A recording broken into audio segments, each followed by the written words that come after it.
అంత శక్తివంతం. మీకు ఏవేవి కావాలనుకుంటున్నారో అవన్నీ అక్కడున్నాయి. ఇంకొక గొప్ప విషయం ఏమిటో తెలుసా అండి? వెంకటేశ్వర స్వామి వారు పద్మావతి కళ్యాణం జరగడానికి ముందర వకుళమాతని ఆకాశరాజు యొక్క భార్య అయిన ధరణీదేవి దగ్గరికి పంపిస్తూ ఒక సొరంగ మార్గం చూపించారు. అమ్మా, నువ్వు ఈ సొరంగ మార్గంలో వెళితే కింద కపిల తీర్థానికి చేరుకుంటావు. అక్కడ కపిలేశ్వరుడన్న పేరుతో శివుడు ఉన్నాడు. ఆయనకి నమస్కరించి ఆయన అనుగ్రహాన్ని పొంది ధరణీదేవి దగ్గరికి వెళ్ళమన్నారు. ఇప్పటికీ వకుళమాత నడిచి వచ్చినటువంటి ఆ సొరంగ మార్గం ఇంకా కపిల తీర్థంలో ఎదురుగుండా ఉంది. దాన్ని నరసింహ గుహ అని పిలుస్తారు. అక్కడ నృసింహస్వామి వారు ఉంటారు. కానీ ఈ మధ్య కాలంలో ఆ నృసింహస్వామి వారి విగ్రహానికి ఉన్నటువంటి ముక్కు కొద్దిగా భిన్నమైంది. అందుకని ఇప్పుడు ఆ గుహ మూసేశారు తలుపులు. కానీ ఇప్పటికీ మీరు ఆ గుహని చూడొచ్చు.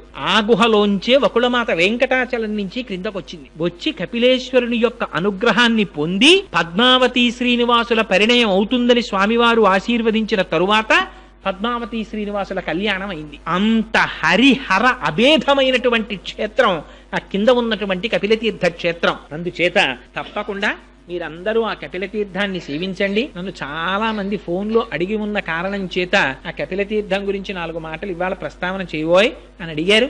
మీరందరూ చేతులు కదుపుతున్నటువంటి పరిస్థితిని, మీకున్న పమిట కొంగులతోటి వాటితోటి మీరు రాసుకుంటున్న పరిస్థితిని బట్టి నేను గమనించాను. మిమ్మల్ని అందరినీ దోమలు విశేషంగా బాధిస్తున్నాయి. అయినా కూడా నిజంగా ఎంత భక్తి తత్పరతతో కూర్చున్నారో కానీ మహానుభావులు ఆ శివనామం వినడానికి ఏమి చేతకాని వాడిని నేను చెప్తేనే ఇంత ఆర్తితో చెవులు దొప్పలు చేసుకుని తాగుతున్నారంటే మీరు ఎంతటి భాగవతులు. కానీ చాలు మన జన్మకి కార్తీక మాసంలో పరమశివ సన్నిధానంలో 4 మాటలు చెప్పుకునే అదృష్టం. రేపటి రోజున పరమశివుని యొక్క అమోఘ కృత్యం అది విన్నంత మాత్రం చేత పుత్రం పౌత్రం సమాసాద్యా స్కంద సాలోక్యతాం వ్రజేత్ అని వాల్మీకి మహర్షి ఫలస్తుతి చెప్పారు. పుత్ర పౌత్రులు, కొడుకులు, మనవలు, మునిమనవలు చూసి హాయిగా ఎటువంటి ఈతి బాధలు రోగాలు లేకుండా ఆరోగ్యంతో ఉండి తొట్టతొదన స్కందలోకానికి చేరుకుంటాడయ్యా అని ఫలస్తుతి చెప్పారు. అంత పరమపావనమైనటువంటి ఘట్టం గనక రేపటి రోజున సుబ్రహ్మణ్యేశ్వర స్వామి వారి జననమునకు సంబంధించినటువంటి వృత్తాంతాన్ని విజ్ఞాపన చేస్తాను. కార్తీక మాసం కనుక